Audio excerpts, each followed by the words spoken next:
Once again we are back to the class. In this session we will be talking about motivation aspect itself and another part or another area which we can consider in motivation, that is about how we can motivate, or this is basically a motivator. That means it's a technique which is used to motivate people. We have already learned in motivation, motivation is concerned with stimulating people to act or move, and this is a motivator, this is a technique which is being used by the management in order to motivate people at work, and that is all about incentive we are going to speak, and incentive is that aspect we are going to talk about. So we start with our session, incentives. Now what is incentive? What is incentive? Incentive is a measure used to motivate people. So as I have said, it is a technique which is being used by management to motivate people. And why is it being used? It is used in order to improve the performance. So it is a method, it is a technique which is being used by management in order to improve performance. So when we are considering this technique, we can see that this technique can be broadly classified into two, or this technique can be connected with money, certain times it is not connected with money. So those incentives or those measures which we are using in order to motivate people, when there is a monetary aspect or when money is being associated with that measure, we call that as monetary incentive. Other than money, that is psychological or emotional satisfaction, but not every time fully, there can be a slight aspect of money also involved, but basically more focus will be on emotional and psychological satisfaction. Those kind of incentives, we call it by the name non-financial incentives. So incentives are those measures which are used in order to motivate people to improve their performance. It can be of financial nature, then we call it financial incentive. When it is concerned with psychological or emotional level of motivation, or when we are using more than money, when emotional satisfaction or psychological satisfaction becomes the focus, we call it by the name non-financial incentives. That's what we are going to see through this class. Now what is financial incentive?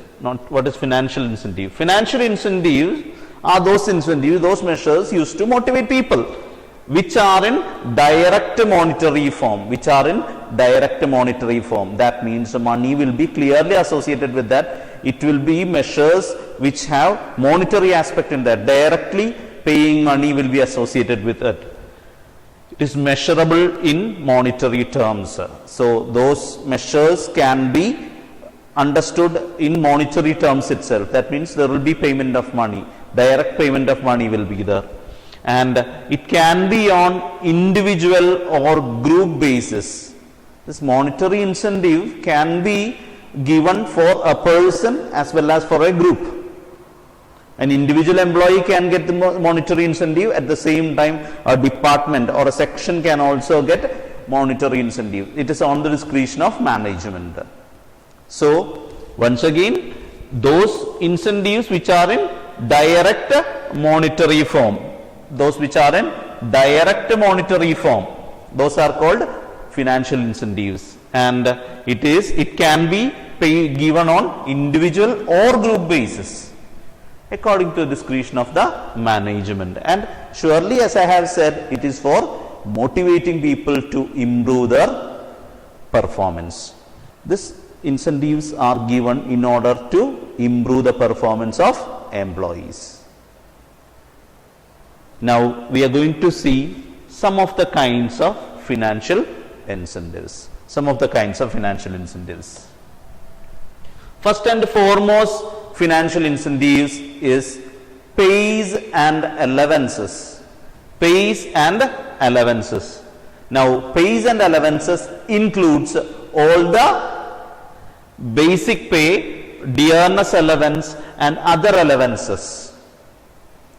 Basic salary we are getting, the allowance, dearness allowance and other allowances. And when we are talking about basic pay, every year or every 2 years, whatever be, there will be a payment hike or increments will be there. That also is coming under pays and allowances. So all the payments made by the organization to the employee, including basic pay, dearness allowance and other allowances, is one of the financial incentives. We call it by the name pay and allowances. Second one is productivity linked wages.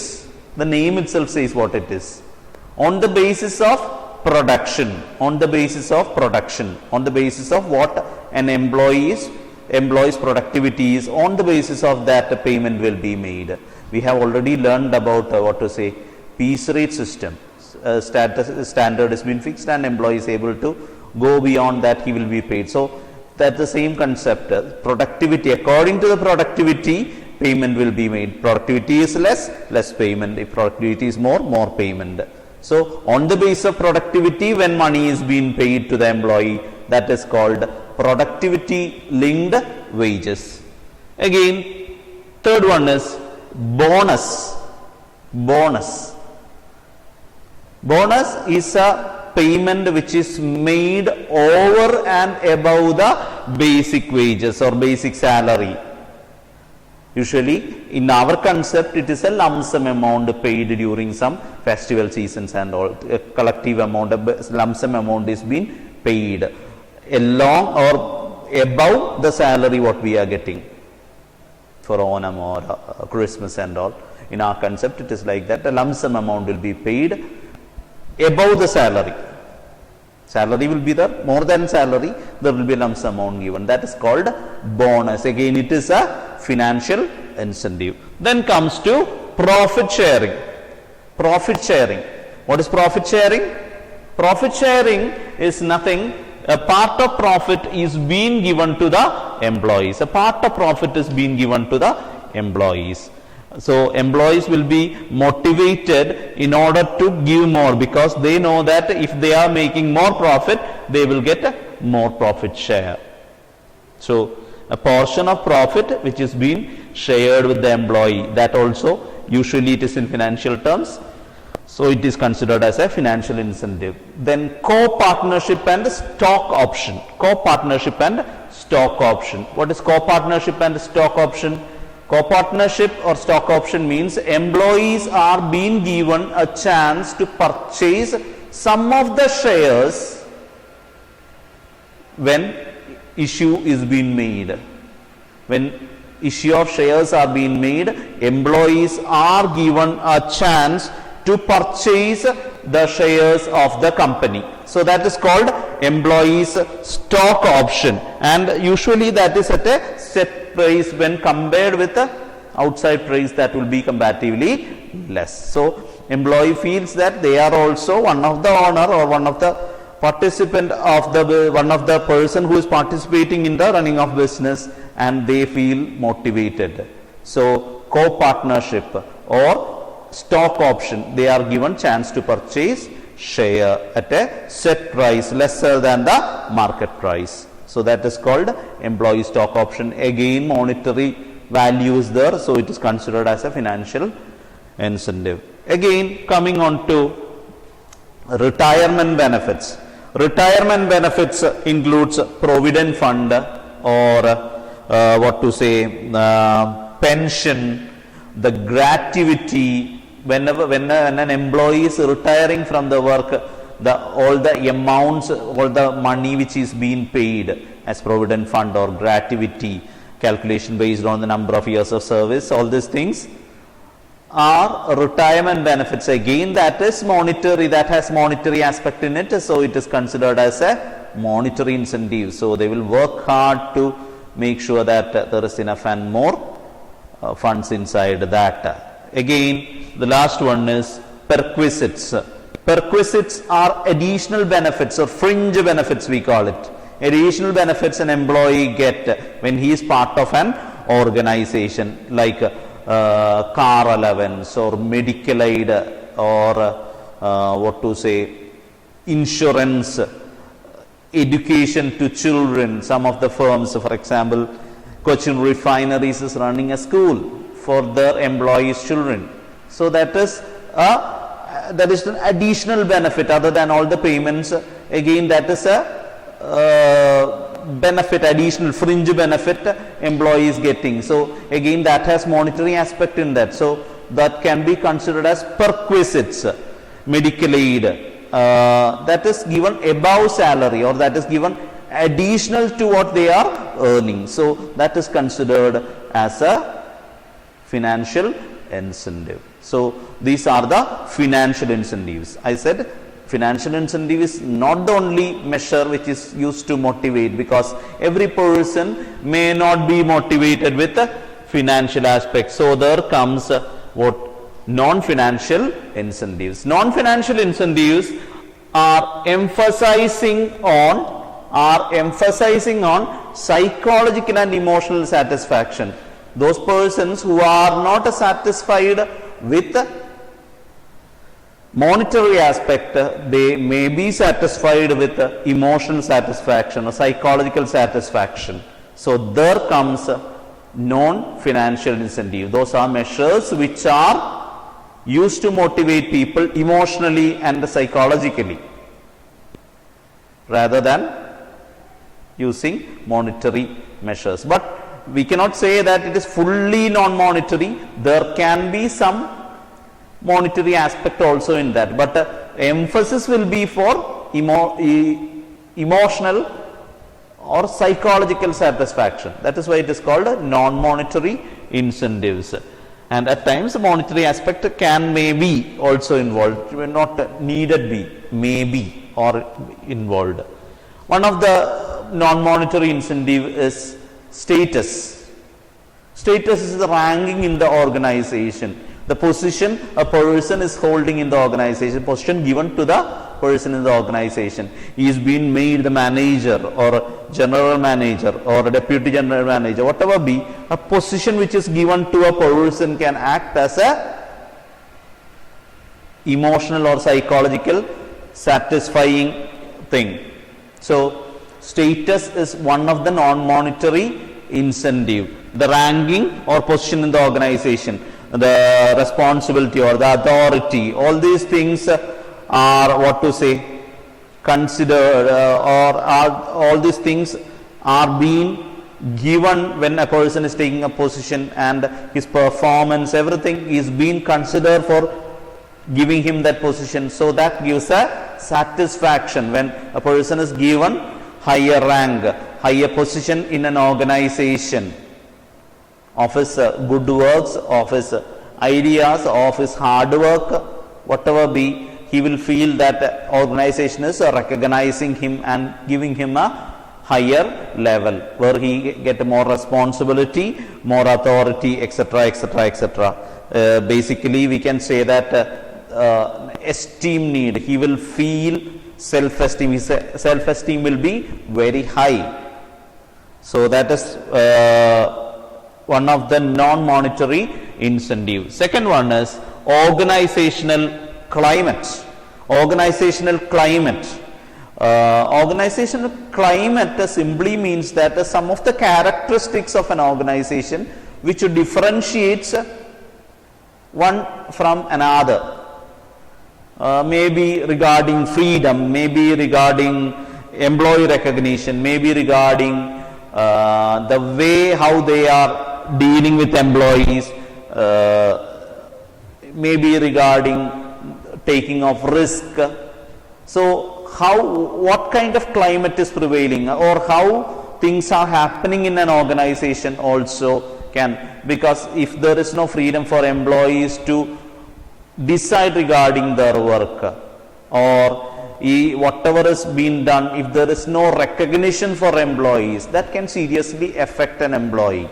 So if organization or if an organization is keeping the higher positions are keeping a very much distance from the employees, or they are not having a free contact with the employees. All these things can affect the organization. So that is also yet another thing which is required. There must be good relation, there must be freedom in the organization, there must be chances for risk taking, support given in the organization for risk taking. All these things decides the climate of organization, which act as a non-financial incentive. Third one is career advancement opportunity. Career advancement opportunities is talking about whether there is chances for employees to go to higher level, whether there is a chance for them to learn better, where there is a chance for them to acquire additional knowledge. All these things are career advancement opportunities, whether they are being sent for development programs, whether there is chances even after all this training, all this attending programs, performing well, whether there is a sound promotional policy, whether there is a chance in the organization to go to higher levels, whether their career is getting better. Such chances, when there is such kind of chances prevailing, there is career advancement in the organization, which can positively encourage the employees to do better. So career advancement opportunity is yet another non-financial incentive. Again, job enrichment. Job enrichment. Job enrichment simply means that making the job much more meaningful. Making the job much more meaningful, or there is variety of jobs, or work content is made better, or variety of works are being given.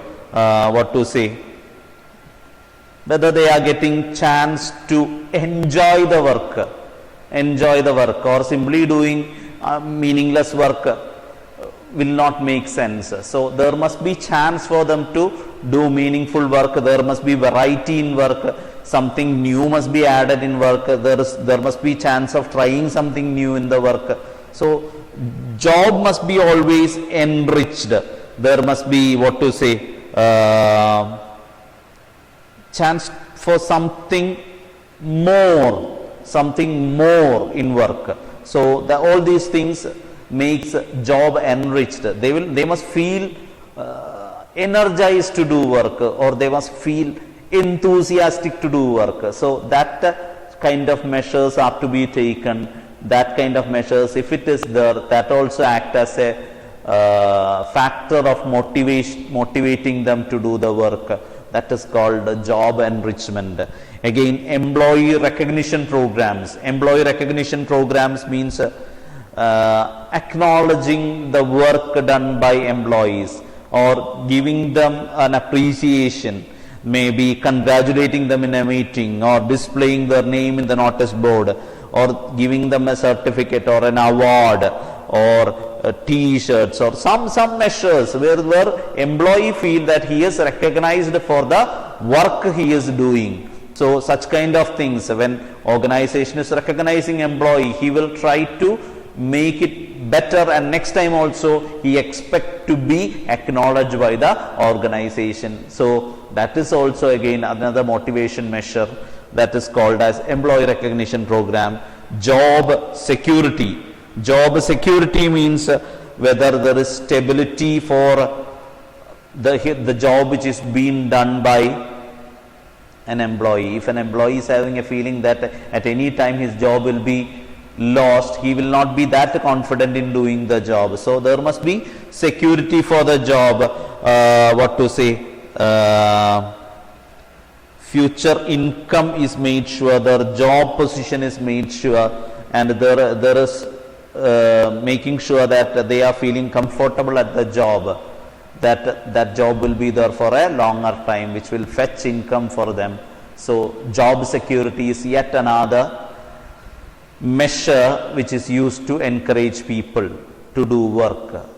They are given a surety regarding their job and their income. So job security is yet another non-financial incentive. And another one is employee participation, giving chance for employee to give their opinions in decision making, something related to their work. They are given voice, they are given chance to be part of certain committees which are working inside the organization. So employees are given participation in decision making factors related to their work. So there also again employee feels motivated, they feels organization as their own. So again that is also another method. And employee empowerment means giving chance for employees to use of freedom regarding their work. Certain freedom is given, certain powers are given in doing the job. Such kind of things also adds on to confidence of employee. Such things make employees to exhibit their skills and talents. So again that is also another measure which is being used. So we were talking about incentives, measures which are used to encourage employees to give their performance in a better way, and we are talking about financial and non-financial incentives.